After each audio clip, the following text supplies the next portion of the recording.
திமுகவின் உத்தேச வேட்பாளர் பட்டியல் இதுதான். அறிவாலயத்து வாசல்ல இருந்து நம்ம அரசியல் அரிஸ்டாட்டில் அள்ளி போட்டு கொண்டு வந்திருக்கிறாரு பல தகவல்களை. இந்த வீடியோல முழுசா தெரிஞ்சுக்கலாம். யார் யார் வேட்பாளரா தேர்வாகும் வாய்ப்பு இருக்கு, என்னென்ன காரணங்களுக்காக அவங்க வேட்பாளரா தேர்வாக போறாங்க அப்படிங்கிறது தான். சென்னை திமுகவின் ஒரு கோட்டையாவே கருதப்படுது. அதில் 3 பாராளுமன்ற தொகுதிகள், வட சென்னை, தென் சென்னை, மத்திய சென்னை. வட சென்னையோட வேட்பாளரா களமிறங்கும் வாய்ப்பு அதிகமா கலாநிதி வீராசாமி அவர்களுக்கு இருக்கு. முன்னாள் அமைச்சர் ஆற்காடு வீராசாமியின் மகன், ஒரு டாக்டர், பிளாஸ்டிக் சர்ஜன் அப்படிங்கிற ப்ரொஃபைல் எல்லாம் இவர் வச்சிருந்தாலும் போன முறை 60% மேல் வாக்கு வாங்கி இருக்கிறார். கிட்டத்தட்ட 6 லட்சம் வாக்குகள் வரைக்கும் அவர் வாங்கி இருக்கிறாரு. அவரே மீண்டும் அந்த தொகுதியில் போட்டி போடும் வாய்ப்பு பிரகாசமாய் இருக்கிறது. தென் சென்னையில் திமுகவின் முக்கிய பெண் வேட்பாளர்களில் ஒருவர் தமிழச்சி தங்கபாண்டியன். அமைச்சர் தங்கம் தென்னரசுவின் சகோதரியான இவர் இதே தொகுதியில மீண்டும் போட்டியிடும் வாய்ப்பு தெரியுது. தொகுதியை தான் தொகுதி பேரத்தின் போதும் உடன்படிக்கைகளின் போதும் கமலஹாசன் அதிகமா கேட்டிருக்கிறாரு, விரும்பி இருக்கிறாரு, வேண்டி இருக்கிறாரு. ஆனா இந்த தொகுதி அவருக்கு கொடுக்கப்படல. திமுக தான் சென்னை முழுக்க நிக்குது அப்படிங்கிறதுல அவங்க ரொம்ப ஸ்ட்ராங்கா இருந்தாங்க.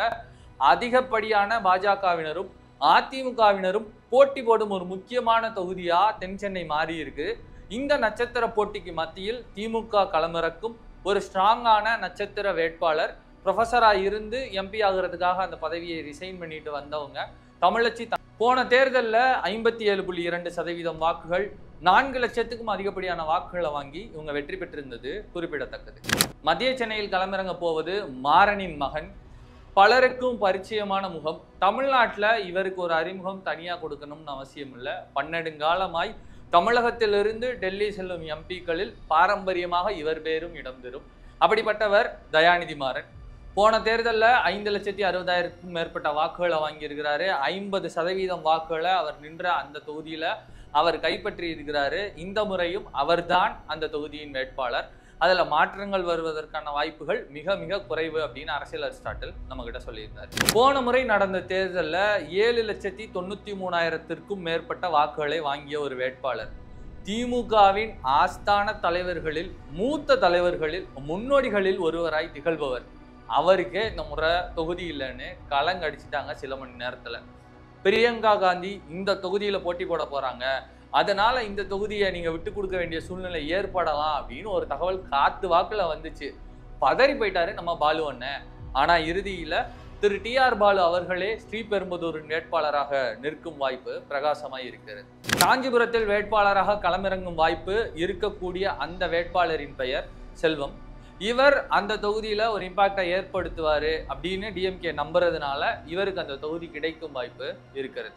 அரக்கோணத்துக்கு கதையை கேட்டீங்கன்னா நீங்க எல்லாம் ஆடி போயிருவீங்க. முத்து புகழ் படைத்து 3 தமிழ் வளர்த்து கற்றுக்கலை மிகுந்த தாயகமே, காவலன் தென்பாண்டி மண்டலமே, சக்கர பொங்கலே, அக்காராடிசிலே அப்படின்னு எல்லாம் கலைஞர் முன் பேசியிருப்பார் இந்த எம்பி. அவர் பெயர் ஜெகத்ரட்சகன். அவருக்கு அரக்கோணம் தொகுதி ஒதுக்கப்படுவதற்கான வாய்ப்பு பிரகாசமானங்க இருந்துச்சு. ஆனா என்ன நடந்துச்சு அப்படின்னா, இவரோட அரக்கோணம் தொகுதிக்குள்ளதான் அமைச்சர் துரைமுருகனின் காட்பாடி தொகுதி வருது. துரைமுருகனின் மகனான கதிரானந்துக்கு எம்பி சீட்டு கேட்டுட்டு இருக்காங்க. அந்த எம்பி சீட்டை துரைமுருகன் தொகுதி இருக்கிற இந்த அரக்கோணத்தையே கொடுத்துருங்க, பேசி பஞ்சாயத்தை முடிச்சு விட்டுருங்க அப்படின்னு டிஎம்கேக்குள்ள பேசி இருக்கிறாங்க.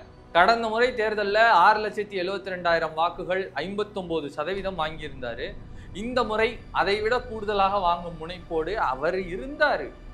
ஆனா இந்த அறிவிப்புனால கலங்கி தாம்போ திமுக தலைவர்கிட்ட போய், தேரோடும் கனவுகளை தெருவோடு விட்டு விட்டு போராட வந்த தலைவன் அல்லவா நீ, காட்பாடி கதிராலே கனவுகளை நான் தொலைத்து போராடி போய்விடவா அப்படின்னு கதறி இருக்கிறாரு. மீண்டும் போராடி இந்த தொகுதியை பெற்றிருக்கிறார். அதற்கு அவர் சொன்ன காரணம், அரக்கோணம் தொகுதியை புடம்போட்ட பொன்னாய் பார்த்திருக்கிறேன், கவனித்திருக்கிறேன், 5 ஆண்டுகளாய் களப்பணி ஆற்றியிருக்கிறேன், அதனால இந்த தொகுதியை அடம்பிடிச்சு வாங்கி இருக்கிறாரு. திருவண்ணாமலையின் திமுக வேட்பாளராக கடந்த முறை வெற்றி பெற்ற திரு CN அண்ணாதுரை அவர்களே இந்த முறையும் களமிறக்கப்படும் வாய்ப்புகள் பிரகாசமாய் தெரிகிறது. வேலூர் தொகுதி இந்த முறை திமுகவின் வேட்பாளர் வேட்டையில் அதிகம் பேசப்பட்ட ஒரு தொகுதியாக மாறி இருந்துச்சு. அமைச்சர் துரைமுருகனின் மகன் கதிரானந்த் இந்த தொகுதியின் வேட்பாளராக முன்மொழியப்பட்டிருந்தார். ஆனால் அவரிடம் ஒத்துழைப்பு சரியா இல்லை, அவர் வேண்டாம், வேற யாரையாச்சும் ட்ரை பண்ணலாம், புதுசா ஏதாவது பண்ணலாம் அப்படின்னு எல்லாம் பல பேச்சுக்கள் வந்தாலும் விடாப்புடியாக மகனுக்காக போராடி வேலூரை வென்றிருக்கிறார் துரைமுருகன். இந்த தொகுதி துரைமுருகனின் மகனான கதிரானந்துக்கு தான். தர்மபுரி தொகுதியை பொறுத்தவரை போன முறை செந்தில்குமார் அவங்க அங்கிருந்து செலக்ட் ஆகி எம்பி ஆயிருந்தாரு. அவருடைய கோமுத்ரா ஸ்டேட்மெண்ட்னால தேசிய அளவில் திமுகவிற்கு கவனம் ஈர்த்திருந்தார், கருத்துக்களையும் ஈர்த்திருந்தார், எதிர்ப்புகளையும் ஈர்த்திருந்தார். இந்த முறை அவருக்கு பதிலாக அந்த தொகுதியில் டாக்டர் பிரபு நிற்க வைக்கப்படலாம் அப்படிங்கிற தகவல் இருக்கு. அடுத்ததா பெரம்பலூர் தொகுதி ரொம்ப ரொம்ப முக்கியமான தொகுதியா இந்த முறை பார்க்கப்படுது. காரணம், அமைச்சர் KN நேருவின் மகன் அருண் நேரு இந்த தொகுதியில போட்டி போட போறாரு அப்படிங்கிற தகவல் வந்திருக்கு. இந்த பெரம்பலூர் தொகுதியை கைப்பற்றணும்னு இந்த எலெக்ஷன்ஸ் வர்றதுக்கு ரொம்ப காலம் முன்னாடியிலிருந்து பெரும்பாடுபட்டு பெரம்பலூரை தங்கள் கைவசம் வைத்திருக்க போராடி இருக்கின்றனர்.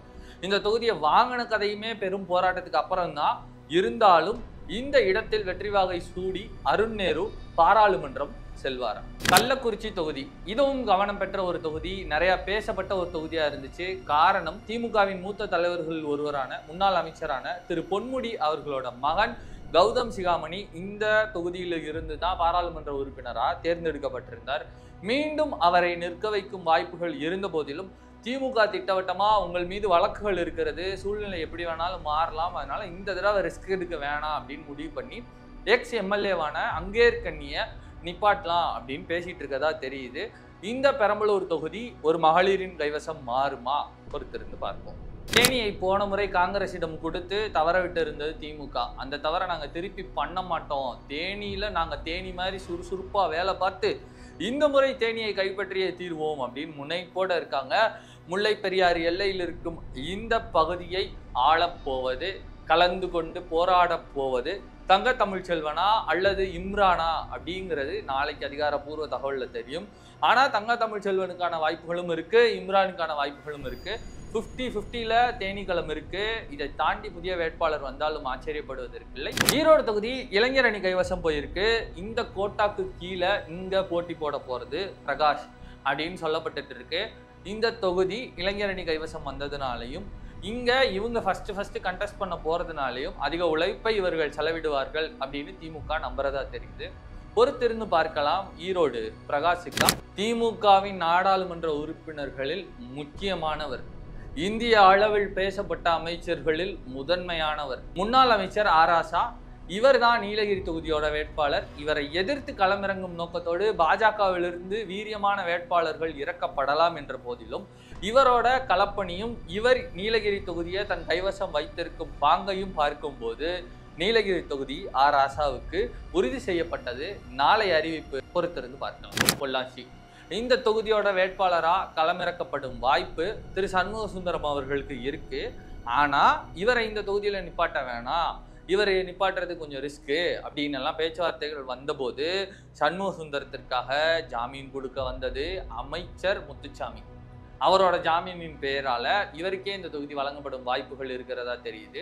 தஞ்சாவூர் தொகுதியை பொறுத்தவரை அஞ்சுகம் பூபதி அப்படிங்கிறவங்க நிற்க முன்வர்றாங்க. அதே நேரத்துல அந்த தொகுதியை கரண்ட் எம்பியா இருக்கக்கூடிய SS பழனிமாணிக்கம் அவர்கள் மீண்டும் கைப்பற்ற துடிக்கிறார். களம் கண்ட அனுபவம் இவருக்கு இருக்கு. ப. சிதம்பரம் நிதியமைச்சராக இருந்தப்போ அதே நிதித்துறைக்கு மத்திய இணையமைச்சர் பொறுப்பு வகித்த அந்த ஆளுமை மிக்க தலைவராகவும் இவர் திகழ்றாரு. அதனால தஞ்சாவூர் பழனிமாணிக்கத்துக்கா அஞ்சுகம் பூபதிக்கா, இருவரில் பழனிமாணிக்கத்துக்கான வாய்ப்பு அதிகமாக இருப்பதாவே தெரியுது. பார்க்கலாம் யாரடி இம்பாக்ட் எடுபடுது. தென்காசி தொகுதியை திமுகவின் மகளிர் அணி எடுத்திருக்கிறாங்க. டாக்டர் சுமதி அல்லது டாக்டர் ராணி, இவர்கள் இருவரில் தென்காசியை வெல்லப்போவது யார்? ஆரணி தொகுதியை பொறுத்தவரை திருவண்ணாமலையின் வடக்கு மாவட்ட செயலாளராக இருக்கக்கூடிய தரணி வேந்தனுக்கு அந்த தொகுதி போவதற்கான வாய்ப்பு இருக்கு. கரண்ட்ல அதோட எம்பியா இருக்கிறது காங்கிரஸ் கட்சியை சேர்ந்த விஷ்ணு பிரசாத். அந்த தொகுதி இப்போது திமுகவின் கைவசம் மாறுகிறது. இங்க இவர் போட்டி போடுவதற்கான வாய்ப்புகள் பிரகாசமா தெரியும். தரணிவேந்தன் ஆரணியை வாகை சூடி பரணி பாடும் அளவிற்கு புகழை பெறுவாரா அப்படிங்கிறத நம்ம பொறுத்திருந்து தான் பார்க்கணும்.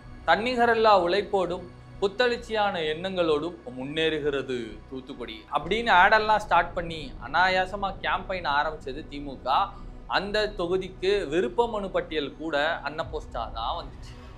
விருப்ப மனு கொடுத்தவர் ஒரே ஒருவர், திமுகவின் கனிமொழி கருணாநிதி. எல்லா விமர்சனங்களையும் கடந்து, அவர் மீது வைக்கப்படும் எல்லா குற்றச்சாட்டுகளையும் கடந்து, அவரை புகழ்பாடுவதையும் கடந்து, தமிழ்நாட்டிலிருந்து பாராளுமன்றத்தில் ஒலித்த குரல்களில் முக்கியமானவர் கனிமொழி கருணாநிதி அவர்கள். இவங்க மீண்டும் தூத்துக்குடியில் போட்டி போடுவதற்கான வாய்ப்புகள் 100க்கு 200% இருக்கு. இருந்தாலும் நாளைக்கு அதிகாரப்பூர்வ அறிவிப்பு வந்துடட்டும். திமுகவின் இந்த உத்தேச வேட்பாளர் பட்டியல்ல கடைசியா நம்ம பார்க்க போறது கோவை. ஏன் கோவையை கடைசியா சொல்றேன் அப்படின்னா, கோவையில் பாஜகவின் மாநில தலைவர் அண்ணாமலை போட்டி போடும் வாய்ப்பு அதிகமா இருக்கு. கோவையத்தான் கமலஹாசனும் கூட்டணி பெறத்தப்ப வேண்டி விரும்பி கேட்டிருந்தார். ஆனா இந்த தொகுதியில இப்ப யாரை நிப்பாட்ட போறாங்க அப்படிங்கிற கேள்விக்கு அடிபடுவது 2 பெயர்கள். ஒன்று டாக்டர் கோகுல், இன்னொரு பேரு கணபதி ராஜ்குமார். இதுல கணபதி ராஜ்குமாருங்கிறவரு ஏடிஎம்கேல இருந்து ஓராண்டுக்கு முன்னாடி தான் வந்திருக்கிறார். அவருக்கான வாய்ப்பு ரொம்ப ரொம்ப பிரகாசமா தெரியுது. ஏன் அப்படின்னு அரசியல் அரிஸ்டாட்டில் கிட்ட கேட்டேன். முக்கியமான தொகுதியா இருக்கு, எதிரிகள் எல்லாம் விரும்பும் தொகுதியா இருக்கிறது, களமாட கஷ்டமா இருக்காதா? இந்த தொகுதியை போய் இப்படி ஒருத்தர்கிட்ட கொடுக்குறாங்களே, அதுவும் வேறு கட்சியிலிருந்து வந்தவர் அப்படின்னு கேட்டதுக்கு திருப்பி ஒரு கேள்வி கேட்டாரு. அந்த கேள்விக்கான பதில் எனக்கு தெரியல, உங்களுக்கு தெரியுதான்னு மறக்காம சொல்லுங்க. பிள்ளையாரோட தம்பியாருன்னு கேட்டாரு. நான் முருகன்னு சொன்னேன். கோயம்புத்தூரில் கணபதி நிற்பதற்கான காரணம் என்னன்னா, கோயம்புத்தூர் தொகுதியில கணபதிக்கு அண்ணன் செந்திலாண்டவர்னு சொன்னாரு. எனக்கு புரியல, உங்களுக்கு புரியுதான்னு மறக்காம கமெண்ட்ல சொல்லுங்க. திமுகவின் இந்த உத்தேச வேட்பாளர் பட்டியல்ல எத்தனை பேர் களம் காண போறாங்கன்னு தெரியல. ஆனால் களம் காண போகும் திமுக வேட்பாளர்கள் என்ன வகையான இம்பாக்டை ஏற்படுத்துவார்கள் அப்படிங்கிறத மறக்காம நீங்க கமெண்ட்ல மென்ஷன் பண்ணுங்க. அப்புறம் உங்களுக்காக ராவெல்லாம் உழைச்சு ஐஎஸ்ஐயோடெல்லாம் தகவல்களை சேகரிச்சு இந்த வீடியோ உங்களுக்கு ப்ரெசென்ட் பண்ணியிருக்கோம். இந்த வீடியோ உங்களுக்கு ஒரு சர்ப்ரைஸை கொடுக்கும்னு நம்புகிறோம். அப்படி சர்ப்ரைஸ் ஆகியிருந்தீங்கன்னாலும் ஆகலைனாலும் எங்களை சர்ப்ரைஸ் பண்ணுறதுக்கு சப்ஸ்கிரைப் பட்டனை மறக்காமல் அழுத்திடுங்க. என்ன ஜி சத்தம்? ஷூட் பண்ணும்போது ஆஃப் பண்ணி வைங்க ஜி ஃபோனை. மெசேஜ் வந்திருக்கா என்னன்னு? பிஜேபி பட்டியலா? சரி, அடுத்த வீடியோ பிஜேபியின் உத்தேச வேட்பாளர் பட்டியல்.